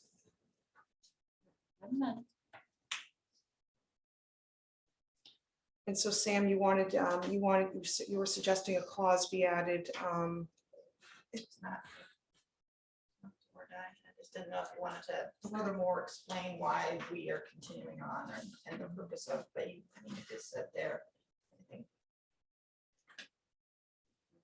Wait, it's good enough for anybody else. Alrighty. Someone want to make a motion to approve the intro letter for the chapter 34 ordinance? Make a motion to approve the intro letter for the chapter 34 ordinance. Sam's motion Second. and Shelley seconds. Any further questions or comments? All those in favor? All those opposed? All those abstaining? 4 in favor, 1 abstain. Joe. Thank you, Madam Chair. Madam Chair, before we leave new business, can I confirm that under solar moratorium, the board voted to move that to the warrant and also to have a public public hearing on the 3rd at 6. I don't think we scheduled the public, did that get worked in, the sketch to schedule the public hearing?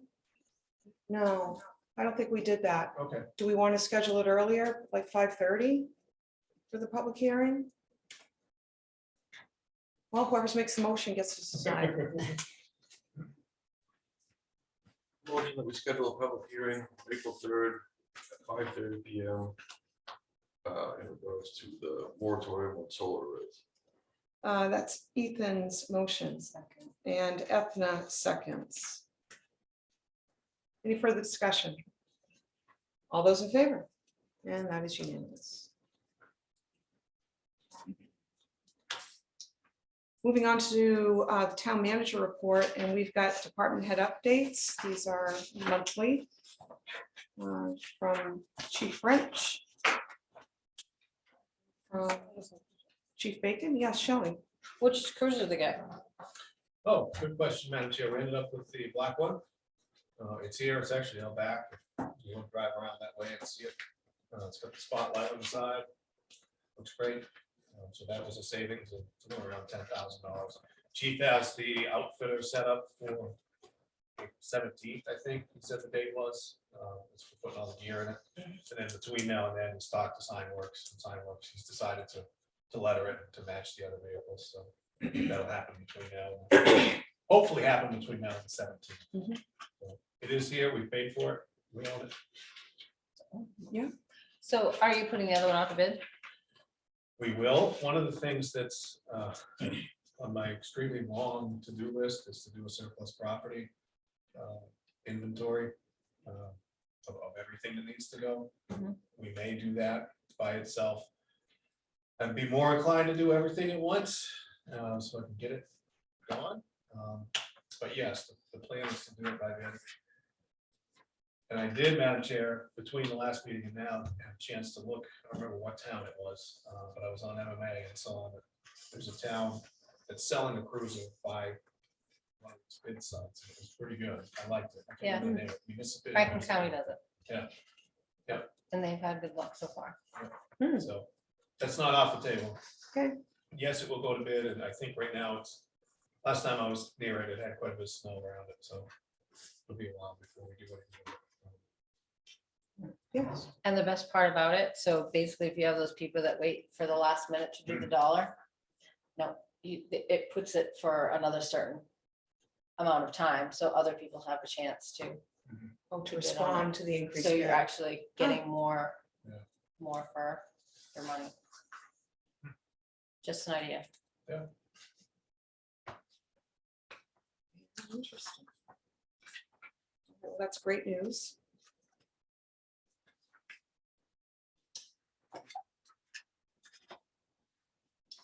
Any questions for Joe regarding the department head updates? I have a question. Is the cruiser updated with new equipment or with the equipment from the vehicle that is being retired? Madam Chair, it will have new equipment in it. Brand new. Yeah. Nice.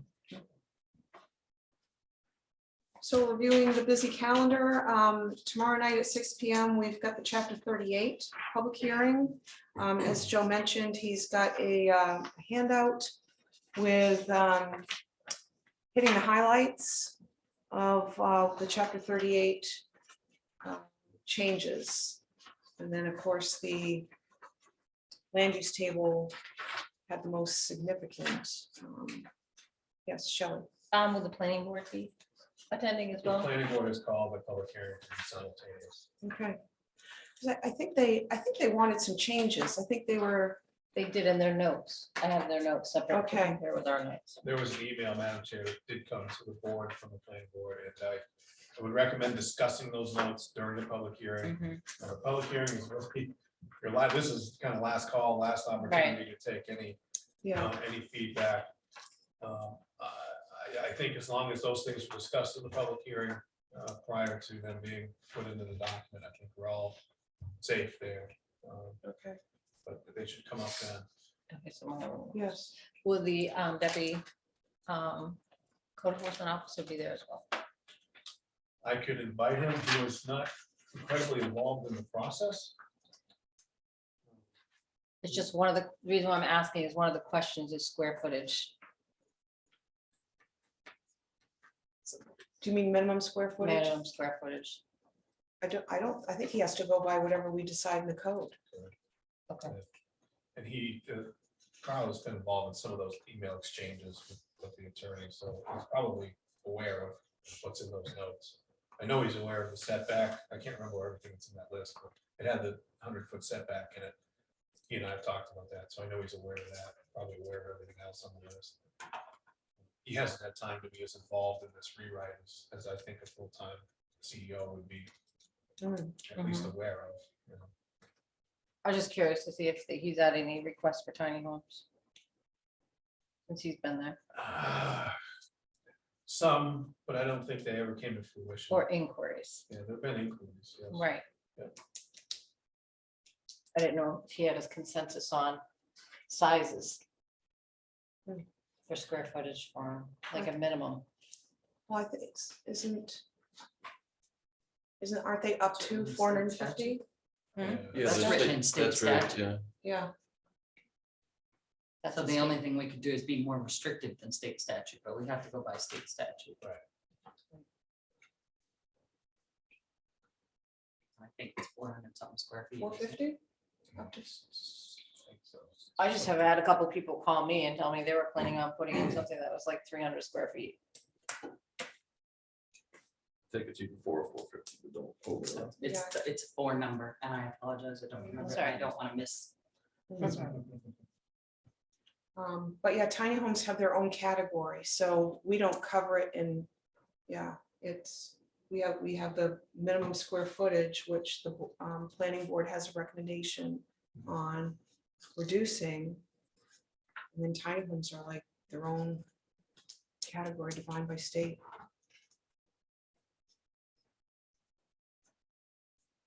We just have to there's a abide by move- our setbacks. Because there's a but movable tiny home and then there's a permanently placed tiny home. So I don't know. You better study the I'll state relook at statute, it. Shelley.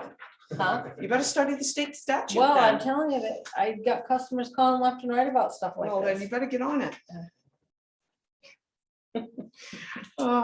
Seasonal, can't. Also this week on March 23rd, Thursday, we've got the first draft of the warrant, the first draft of the selectmen's warrant public hearing. And this is, the nonprofits have been notified, Joe? Correct, they'll be here, Madam Chair. Okay.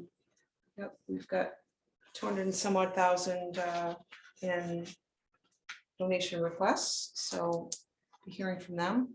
Then a week from today at 6 p.m., we've got the chapter 34 public hearing at the school gym. April 9th, deadline for warrant to clerk. What did you see as April 14th, Shelley? Oh, I saw that as a deadline. That's the, what does it say? The deadline by state statute, 60 days until Oh, election. okay, that's state statute, all right. I have been studying state statute. All right, Because it says it right here. Entertainment, as long as it doesn't take you to sleep. under other business, under the town manager report, we've got the fire department property casualty total insurance provided. And so what brought up this discussion was, since the fire department budget is divided or billed to Franklin County, Oxford County, and area plantations in a percentage, we wanted to make sure that the insurance was incorporated into that billing process as well.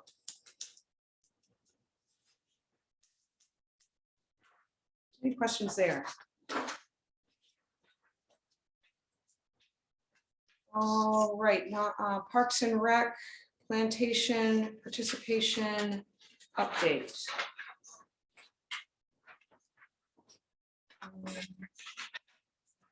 Don't see anything.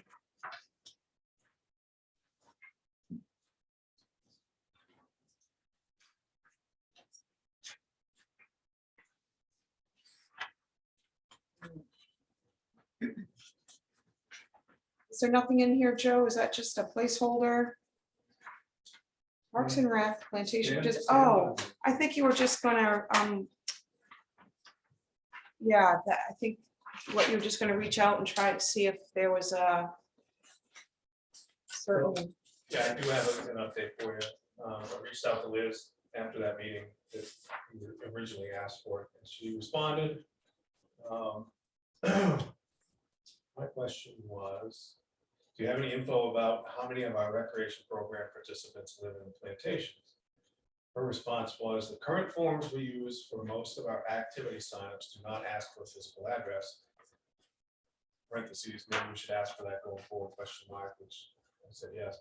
Baseball is the exception. She looked at the rosters from the 2 teams that were registered with Cal Ripken last year, and out of 30 kids, only 2 were residents of plantations. For the basketball program that we just did, there were a total of 18 kids, and only one of them was a plantation resident. So that's what we have for information at this point, but going forward, Liz has offered to and will update the form so that it gets town of residents or plantation. I know we don't need their personal information, the town Right, plantation. Yeah. So we're gonna start collecting that data. excellent. For these 2 programs, it's minimal outside outside towns and plantations, mostly Greenland resident. Thank you, Joe. Well, Any questions for Joe? Yes, Shelley. Is it because they don't think they can participate, or I don't know. I'm that just answer. curious if we get a bigger turnout, if some people are like, well, it's town Rangeley, we're not residents, so you can't go. Not sure about that. That's Just curious. one of the things, Madam Chair, that when we get a director on board, we can, Mhm, that person and I can talk about this, mhm, Mhm. see if we can spread the word. mhm. We've got a reminder poster that nomination papers are available, and the list is right there.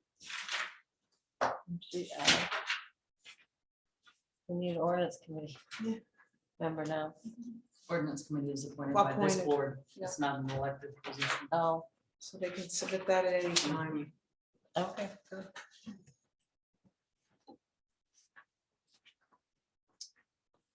AvCog has their proposed slate of officers.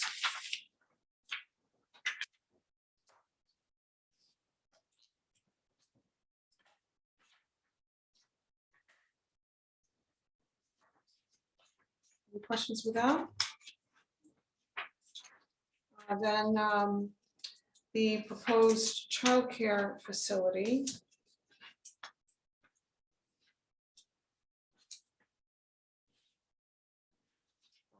So Joe, you've got some notes on that. Thank you, Madam Chair. First of all, I just wanted the board to be aware that I had signed this letter of support. The due date for the grant that they were applying for was last week, so I wanted to make sure that they had this. This is similar to a letter that the Economic Opportunity Committee has recently voted to send, which they've done. So there is a group that visited the RREOC that is proposing to construct a child development center in Rangeley. I think they've found parcel of land and they're just looking for funding sources, not from the town at this point, but they're looking for support from the town to pursue, in this case, congressionally directed spending. That's what this letter, who this letter is addressed to, Senator Collins. So that is one of the items that the REOC is working or being kept up to date on with the community organizations working towards this goal.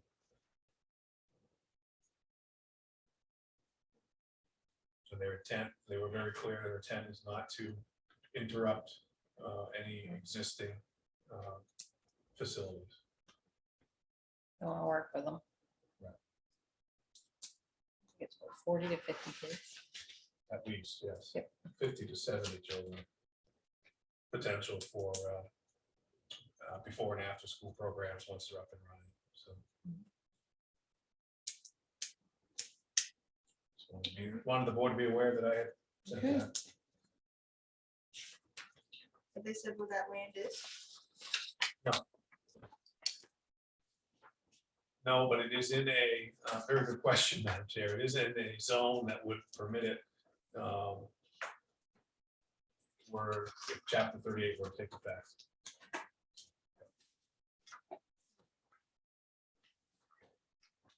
Specifically where the parcel is, but I know it's in the zone Yeah, say that. where it could be built. All right, any other questions for Joe under town manager report? Moving on to, yes, Stephanie. Do you have a copy of the chapter 38 hearing handout that I could have? Sure. Thank you. Yeah, absolutely. Thank you.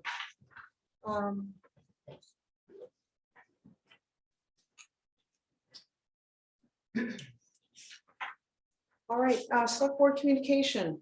Ethan, you got anything? Not today. All right. Shelley? No. Ethna? Sam? Just a follow-up, Joe, if we could have, that pie chart showing how the town budget looks with the different departments. And maybe two pie charts, one that shows everything and one just the town budget. So, I mean, everything would include, yeah, the school budget and the county tax. So, Estimated, would you like us to plug in the estimated county tax? yes. Okay.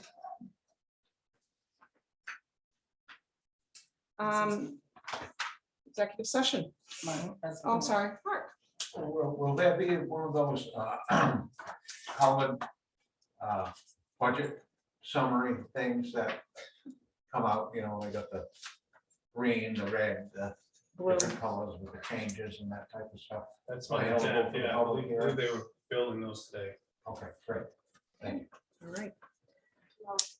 Have a good night, Stephanie. Night. As you. All right, motion to go into executive session. Make a motion to enter into executive session pursuant to LRSA Title 1, Chapter 13, Chapter 1, Section 405, 6B, labor negotiations. Ethna's motion and Ethan seconds. All those in favor? And that's unanimous. Give me just a minute, I'll get out of here. All right.